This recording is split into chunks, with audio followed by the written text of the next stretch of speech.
ரீசெண்டா கோயம்புத்தூர்ல நடந்த இந்த ஒரு நியூஸை பார்த்தேன். ஒரு அபார்ட்மெண்ட்ல அம்மாவும் பொண்ணும் 10 வருஷமா வீட்டை விட்டு வெளியே வராம, வீட்டை சுத்தம் பண்ணாம, குப்பைகளை வெளியே போடாம 10 வருஷமா அந்த வீட்டுக்குள்ளே இருந்திருக்காங்க. அவங்கள எப்படியே கண்டுபிடிச்சு அந்த வீட்டுல இருந்து 4 டன் குப்பைகளை வெளியே எடுத்திருக்காங்க. அவங்க என்ன பண்ணாங்க, எதுக்காக அப்படி இருந்தாங்க நான் பேச வரல. ஆனா இதுக்கு பின்னாடி ஒரு இன்ட்ரெஸ்டிங்கான சயின்ஸ் இருக்கு. அந்த 4 டன் குப்பைகளுக்கு நடுவுல பூச்சி, பூராம், பள்ளி, எலிகள் மட்டும் இல்லாம பாக்டீரியா, ஃபங்கஸ், அலர்ஜி இந்த மாதிரி விஷயங்களும் இருக்கிறதுக்கு அதிக வாய்ப்பு இருக்கு. ஏன்னா 10 வருஷமா அந்த வீட்டை சுத்தம் பண்ணாதனால 4 டன் குப்பைகள் சேர்ந்திருக்கு. இப்ப நீங்களும் நானும் அந்த வீட்டுல போய் ஒரு வாரம் தங்க முடியுமானா?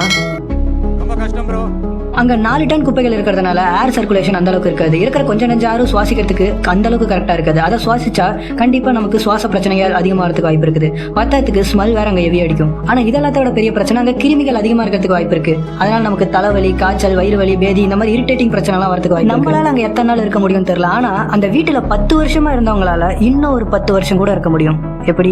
மனுஷங்களுக்கு விஷம் கொடுத்தா இறந்துருவாங்க. ஆனா அந்த விஷத்தை ரொம்ப ரொம்ப கம்மியா ரொம்ப நாளைக்கு கொஞ்சமா கொடுத்துக்கிட்டே வந்து அந்த விஷத்தோட அளவை கொஞ்சமா இன்க்ரீஸ் பண்ணிக்கிட்டே வந்தா மனுஷங்களோட பாடி அந்த விஷத்துக்கு அடாப்ட் ஆக ஆரம்பிக்கும்னு சொல்றாங்க. ஆனா இதுல கொஞ்சம் தப்பு நடந்தா கூட ஸ்லோ பாய்சன் கதை தான். ஆனா இது கரெக்டா கையாண்டு கொஞ்சமா அந்த விஷத்தோட அளவு அதிகரிச்சு இது அப்படியே தொடர்ச்சியா பண்ணிக்கிட்டு இருக்கும் போது அந்த மனுஷனுக்கு கொடுக்குற அந்த விஷத்தோட அளவு ஒரு 1/2 டீஸ்பூன் இருக்குன்னு வைங்க. இந்த 1/2 டீஸ்பூனை இந்த அடாப்ட் பண்ணப்படாத ஒரு மனுஷனுக்கு கொடுத்தா அவ இறந்துருவான். ஆனா இந்த அடாப்ட் பண்ணப்பட்ட மனுஷனுக்கு கொடுத்தா அவ உயிரோட இருப்பா அப்படின்னு சொல்றாங்க. அதே கான்செப்ட் தான் இங்கேயும் வேலை செய்யுது.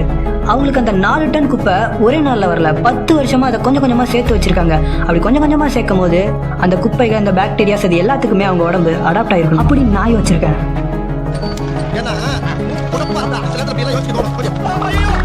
இந்த மாதிரி அறிவு கட்ட அறிவியலை அடிக்கடி பார்க்கணும்னா இதை பண்ணிருங்க.